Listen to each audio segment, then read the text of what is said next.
How's everybody doing on this gorgeous Sunday afternoon? So I wanted to hop on and talk about my Sunday afternoon / evening prep.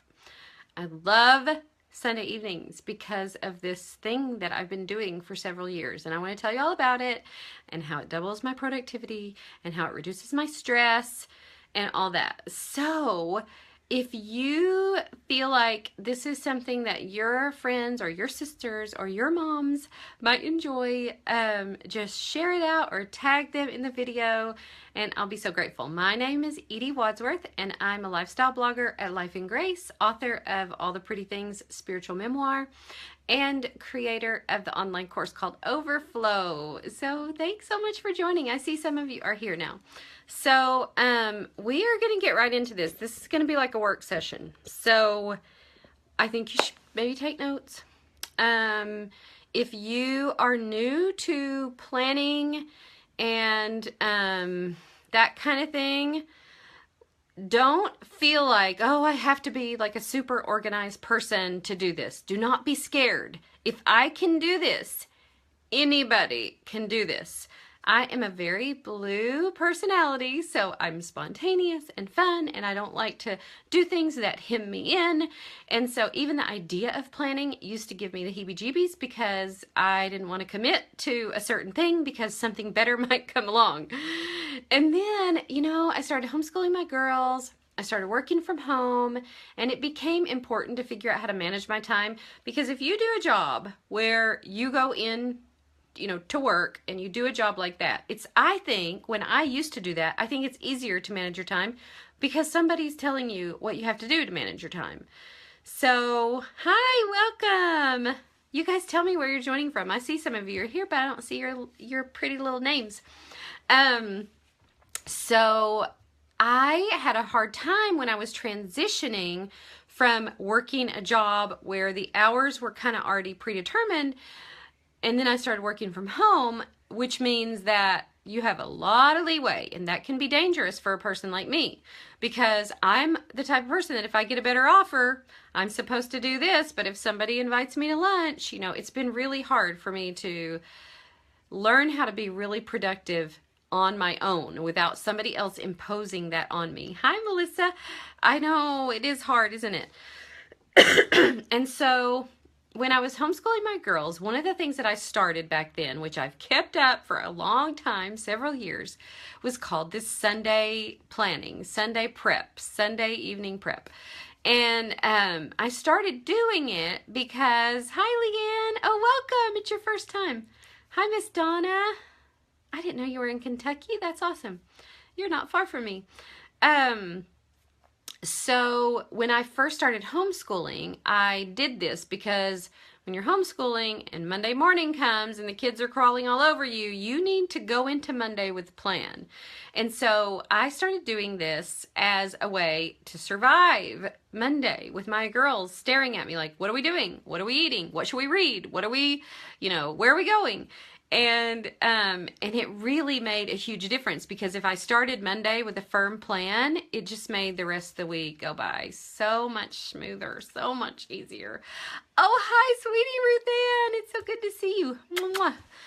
Mwah. You know all about this with your homeschooling years too. And so I just adopted that. So even when my girls went back to school, I was still working from home, still blogging, doing essential oils, writing my book, and I still had to figure out a way to make my time really productive. So I start on Sundays and go into the week with a firm plan, like really calculated out. I won't say to the hour because I'm not that, planned out, but with a firm plan of what I'm doing every day.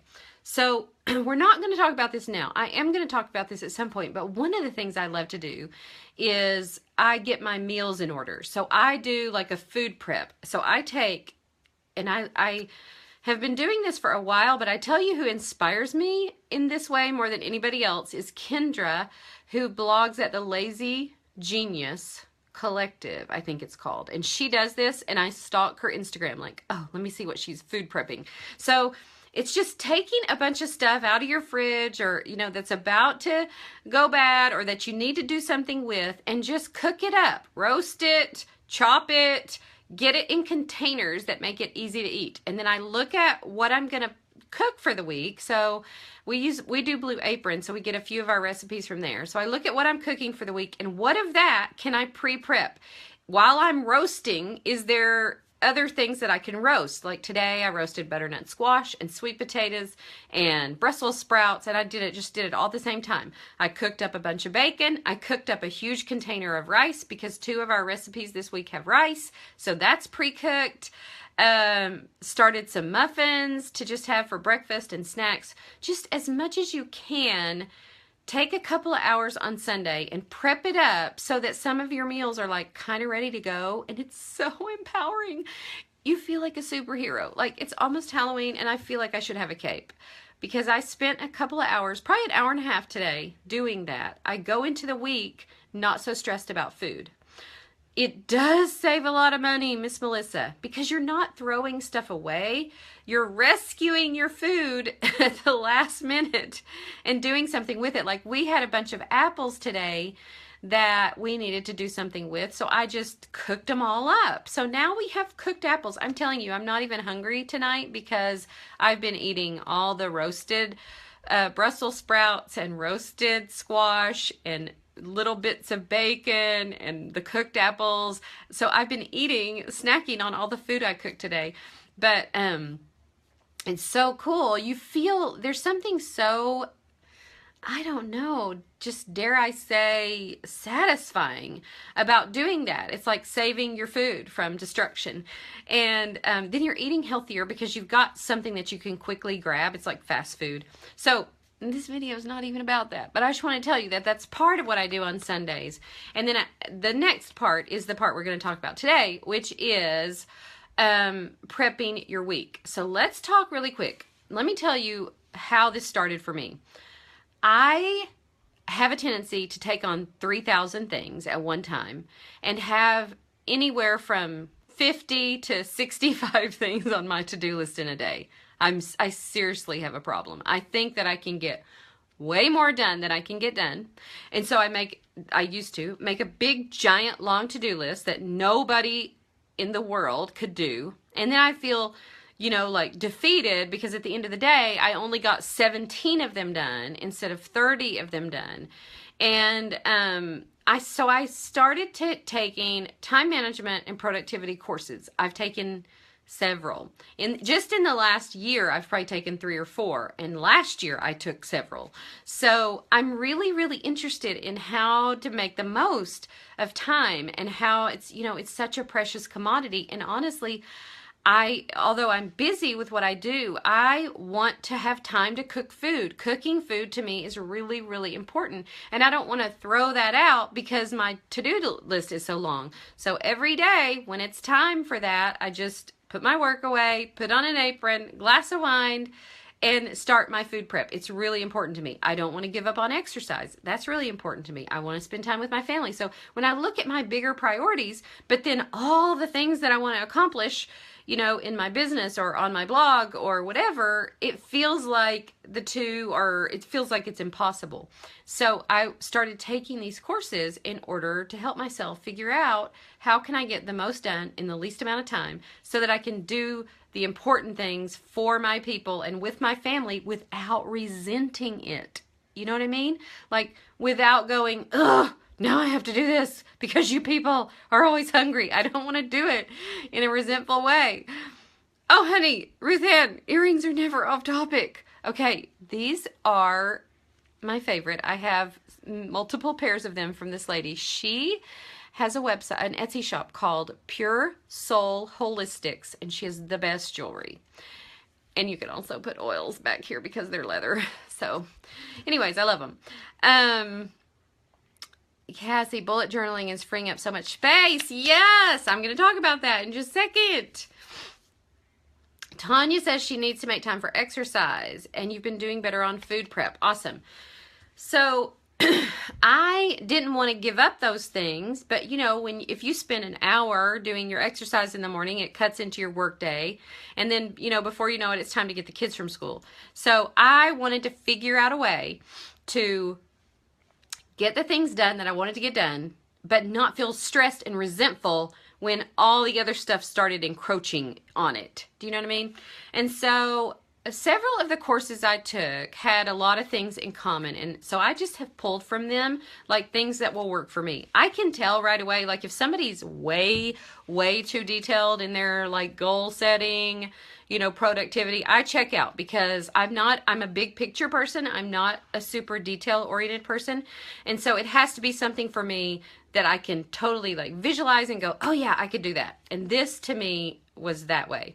So one of the things that has been really important is to think about your goals not in yearly increments, but in 3-month increments. So, you know, I'm totally kind of new to internet business, and people in the business world break things into quarters. I did not know this. So I took a goal setting course at the first of the year called 90 Days something, and it was fantastic. And then I took one later in the year, and it was all in quarters. And then it dawned on me like, oh, 90 days is just 4 quarters. So because the businessy thing makes it sound too businessy, I'm like, oh yeah, I just do 4 sets of 90-day goals. And so, oh, thank you, Miss Donna. I love that soup. It's so good. So 90-day goals, right? So what I did in October, because October, November, December is the last quarter of the year. So I made a list, 1 page. I did it in my bullet journal of 90-day goals. If you haven't watched my bullet journaling video, you totally need to do it. Bullet journaling, if I, spontaneous, fun, not very organized person, can get this much out of bullet journaling, I know you will love it.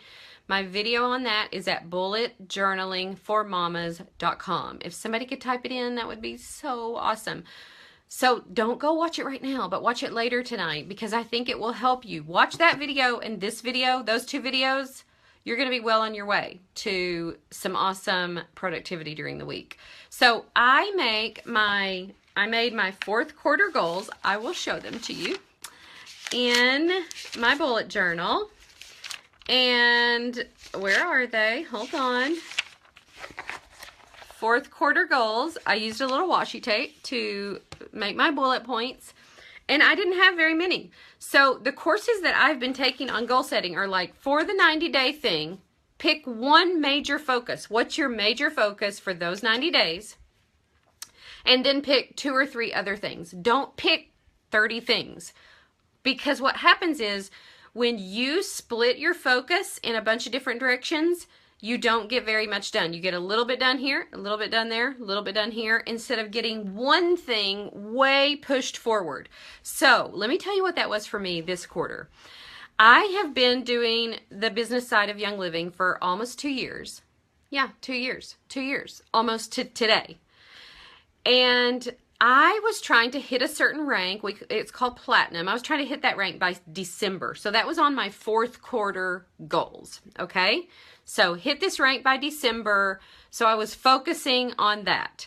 Then I take those quarterly goals. That was just one of mine, but I take those quarterly goals and I put them into monthly goals. Again, one main thing, a couple of other little things. So maybe one main goal for the month and then 2 other things. If you're trying to do a diet program or lose weight or start exercising, that could be your one main thing.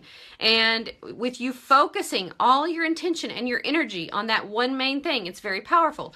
It's so powerful that I hit that goal that I was trying to hit by December in October. And it blew me away because I was not even close to it. But I think it's that intention, like when you set your intention towards something and you focus a lot of your energy toward that one thing, it really changes how much you can accomplish. So yeah, I know, I was so excited and really, really, really, really thankful. But I'm saying that to say that I don't think that would have happened if I hadn't changed the way I was doing it. So quarterly goals. Thank you, Ms. Jackie. Hi, Robin. Yes, live intentionally. And thank you, Denise, for putting the link up. And Melissa. So I poured a bunch of my focus in October toward that one thing. what do I need to do to make this happen? So you've got your bullet journal of your monthly goals. Then every Sunday, this is where the Sunday prep comes. Every Sunday, sometimes I sit in my bed, sometimes I come to my office, but I gather my bullet journal, I get my computer, I get my calendar, and I make my weekly plan. So for the week, here's what I do. I look at my monthly goals, okay? So if my monthly goal, let's see, let me find one for November. I just did my November goals. One of the things that for my monthly goal is to hire a VA for November. Now, hiring a VA is a big, giant job because I need this person to be able to do a lot of different things, and I need to brainstorm all the things that I need them to do. It's a huge, big task. So that's a big November goal. And then for my weekly goals, I'm just going to pick something that helps me toward that. So what I picked for this week that helps me toward that November goal is to just brainstorm what I would need a VA for. What do I need them to be able to do? What skills do they need? What computer programs do they need to be able to use? Like all that kind of stuff. So this week, all I'm doing toward that goal is brainstorming. And then I have other goals for November. So you pick one main thing and then you have your other goals. Then when you have your weekly goals, you pull those from the things you've already said were important to you for that month, right? So then the magic is so cool because when I'm making my to-do list for tomorrow, so tomorrow is Monday. Mondays can be really hard anyways. We wake up on Monday. If you work from home, you wake up on Monday and you feel like beat up, like the weekend, and you're tired. If you don't have a firm plan in place, Monday will be gone and you won't do anything. You won't have done anything related to your goals. Ask me how I know. Hi, Miss Tony. Hi, Molly. Oh, thank you. So when I was making my list for tomorrow, like what I'm going to do tomorrow, just like the pattern that we've set before, which I learned from my goal setting courses, one main thing for the month, one main thing for the week, one main thing for the day. So I'm going to pick one main thing, a couple of other smaller things to do tomorrow. So I take out my Google Calendar. Did I show you guys? I use Google Calendar because it can, and I love that it's color coded. And I use a lot of teal, which, cheers me up. I know, Melissa, this is where it changed for me. I'm the queen of to-do lists, like 75 things that are all so random. This has changed everything because it gives you this laser focus. So I take my weekly list, which is derived from the monthly list, which is derived from the quarterly list. So they're very goal oriented, right? I take my weekly list and I pick like, okay, tomorrow, I already had 2 appointments for tomorrow that I couldn't really get out of. So my work blocks were like I had 2 hours in the morning and 2 hours right after lunch. So I look at my list and I pick a couple of things from my weekly list that I can easily fit into those 2 hours. So I put those in my Google Calendar. And what's so cool about this, y'all, is that tomorrow when I wake up, I know exactly what I'm supposed to do at 5 in the morning. I usually get up around 4:30, have a little devotion, drink a bunch of water, check in with, comments or emails that I missed over the night, and then I try to start working by 5. I can get 2 hours of work done before my girls even get up. So, and if I've already put it in there, I know what I'm doing at 5 o'clock in the morning. And I'm telling you, so tomorrow I'm scheduling some Facebook posts. So from 5 to 7 in the morning, I will schedule most of my Facebook posts for the whole week in a 2-hour block. That is so freeing to me because I'm thinking about the content. I run a bunch of private Facebook groups. I can schedule all my posts in my Facebook groups. And so in 2 hours, I will have most of my social media done for the whole week. And then it doesn't feel like a burden or, you know what I mean? Or stressful or whatever. And so, and you're doing like, when you're concentrated on doing one kind of task, you just do it faster. And because I know that I only have 2 hours, I just work faster. So in 2 hours, I'll have most of my social media stuff done in the morning. And then then I'm going to go for a run. And then I have an appointment. And then I'm working on an email series.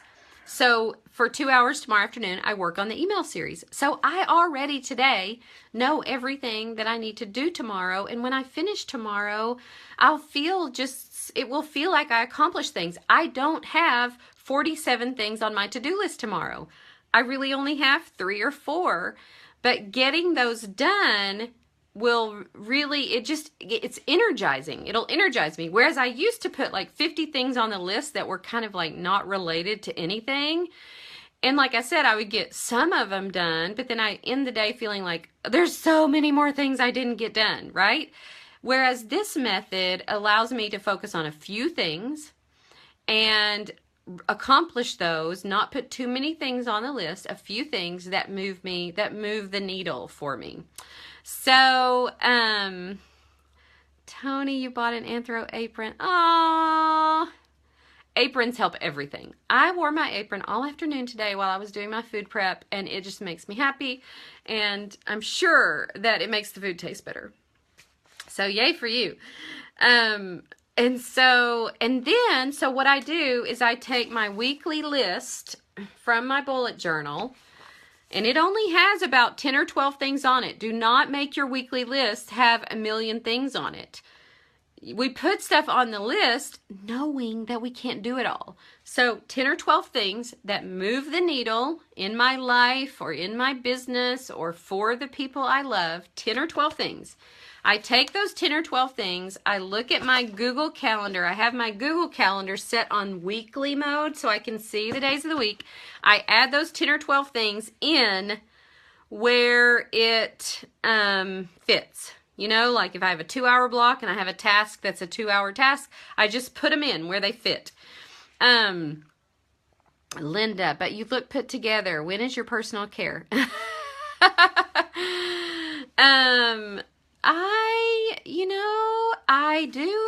I do. I mean, I have, I set aside time for quiet. I exercise at night before I go to bed. I do that little Clarisonic thing in my face. I love it. I take a bath almost every night with essential oils and Epsom salt. It's like the most relaxing thing I do for myself, and I do it almost every day. So I don't feel like I slack on that. I actually feel like I have more time, and then I'm relaxed in the evening because I don't feel like there's a lot of stuff hanging over me. Now, I do a lot of videos in my private Facebook groups, but those to me are fun. Like, that doesn't feel like work, so I'll do those in the evening time while my girls are at dance or whatever.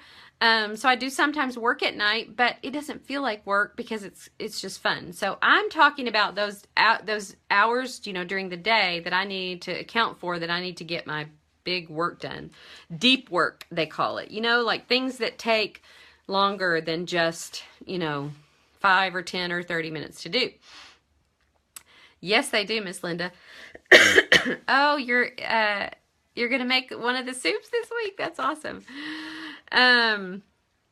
Okay, so the other thing that is so cool about this is that it has so reduced my stress level because I don't have that inner anxiety of like, I should be doing a million things. I think that's one of the keys actually to productivity is reducing the number of things you do and doing the few things you do well. So learning how to say no. I don't really, volunteer at school anymore because I want to spend time with my girls when they get home. I don't want to give up daytime hours because that's when I work. It's been hard for me to say, no, I'm working during those times. So, the other thing is just staying home. There's such a discipline to staying home, but when you work from home, the tendency is to just run errands, go to and fro.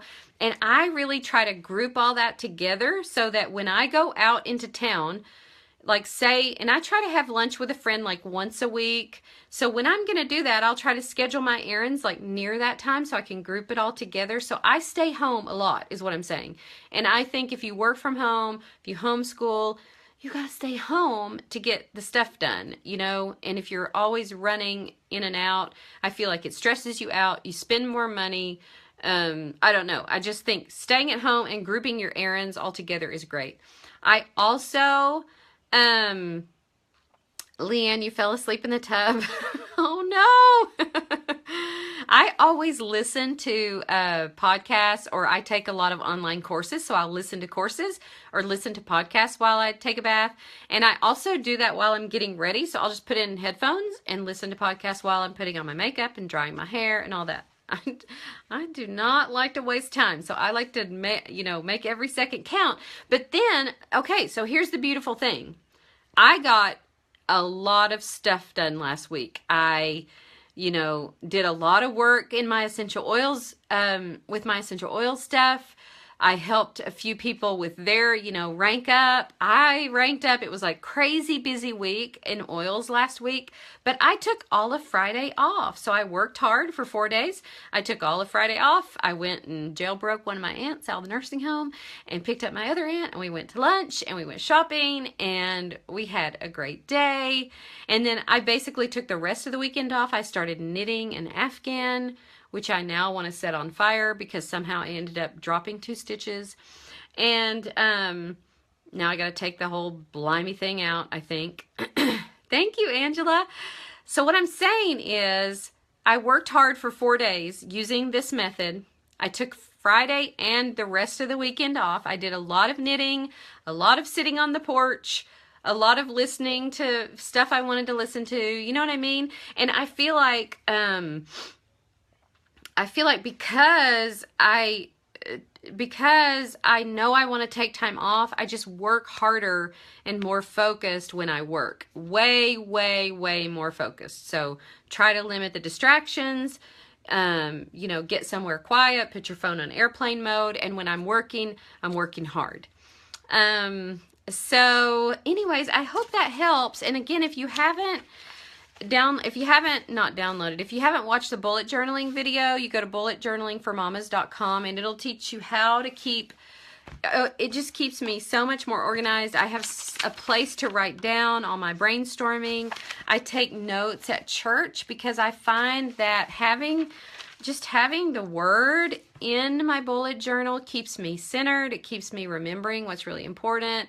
And I usually have that on the opposite page of where my weekly goals are. So it's kind of like start the week in the word, let that center you, and then make your weekly goals. And I do all of that in my bullet journal, and I love it. And then for the daily stuff, I use Google Calendar and a planner, and it just helps me stay on track. Now, 2 more things. So several of the courses that I have taken related to this, related to productivity, related to time management, I got an email a couple weeks ago about a blogging bundle toolkit, and it had 2 of the courses that I had already taken in there. It has Nestor's Instagram course. It had Ruth Soukup's productivity course. There were 2 or 3 that I'd already taken, so I bought the bundle. I started listening right away. It's got some great stuff in there. I'm telling you right now, Miss Robin, where I take my courses. So I take courses all the time because I feel like, I don't know, I just feel like it's the best way, even though a lot of times you can read the stuff, some of the stuff that those people put out in a course. It's the focus and the intention. So when I took Ruth Soukup's productivity course, I'm telling you, I had taken a course similar to that at the first of the year, but hearing it for the second time, it just sunk in, and it really, really helped me. So her course is in there. There's like $5,000 worth of resources in there. I bought the bundle. I took a couple of the courses that are in there, and I decided to be an affiliate for it because I know that a lot of my friends and a lot of the people who follow my work are interested in writing or interested in blogging, and it's like unbelievable amount of resources. I think $5,000 in resources for $97. Well, I paid $97 for 3 of those courses individually. And so I thought, oh, this is a great deal. I'll tell people about it. I'll be an affiliate for it. Then I also decided, because I'm learning to take my own advice, I was supposed to launch my own course in November, and I decided not to do that because I want to really focus on one or two things, and it felt like it was too much to do, and I want to revamp it and do some stuff to it and all that. So I decided not to relaunch it until January, so I'm giving it away as a bonus to the bundle course. So if you're interested in blogging, there's several courses in there on productivity. There's courses in there on writing, on marketing, online marketing, Facebook ads. Like there's such a plethora of resources in there. So if you need that, that is available till Tuesday. And I wanted to jump on and tell you because tomorrow's Halloween and then we'll forget or you'll be in a sugar coma. And so grab it today and then you won't have to think about it. Here's the only word of caution that I would say. There's a lot of resources in this bundle and it can be overwhelming. Do not buy the bundle if you're going to look at all the 30 resources and go, oh, it's too overwhelming. You got to be disciplined enough to pick 2 or 3 things, really focus on 2 or 3 of them that you think will help you, that you think will move the needle, and then just add it to your weekly goals. Just add it. Like, okay, this week I'm going to take this course and implement what it says. But I don't want you to do that if you're going to get overwhelmed because there's too many resources and not do any of it. Anyways, I wrote a blog post about it where I list everything that's in there. So if you go to lifeandgraceblog.com, the last post I wrote, maybe somebody would put the link in. The last post I wrote is like 3 ways blogging changed my life. And I talk about, how I struggled so much when I started because I didn't have a bundle like this. But it's really awesome. So if you go there, read about it, you can click and watch a video on the course, see what else is in the course, and then you can decide. But I just want to let you know that I feel like just for the productivity stuff that's in there, you're going to love it. If you liked what I just told you, and you feel like that could really change things for you, then you're going to love the bundle because there's a couple of resources like that in there. You're getting a flash unavailable error. Will I be able? Yes, I'm leaving this up, Miss Lori. Linda, is the bundle beneficial even if we aren't blogging? You probably need to go read what all's in there and see. It lists everything that's in there. So look at the titles and think, is this going to be helpful for me if I'm not a blogger? I think it's more helpful if you're a writer, blogger. So go look and see what you think. Thank you, Melissa. Melissa just posted the link. So you can go read about it, see what's in the bundle, see if you think you would like it. But I hope you'll implement some of the things we talked about. I really, really think it will help. It has really transformed just my daytime productivity. I feel so empowered because I feel like I know what I'm supposed to do. And I know that what I'm doing is something that's going to move the needle and help me grow in these areas that, that I'm trying to grow in. And then the other thing I think is that when you get your own self in order, disciplined and, really satisfied with what you're accomplishing, you're just better to everybody around you. Then you can spend the energy you're not working, you can really invest in others. You're in a good mood. You're in a better mood. You're not stressed because you feel like people are encroaching on your time. You don't resent the fact that you need to make dinner, like all those things. I think there's so many good side effects of getting your own personal things in order so that you can be a blessing and a better help and whatever to the people in your life. So. And if you feel like this might help some of your friends, if you don't mind to tag them or share this video out, I would appreciate that. And I hope you guys have a good evening and a safe and awesome Halloween. And I will talk to you soon. Bye.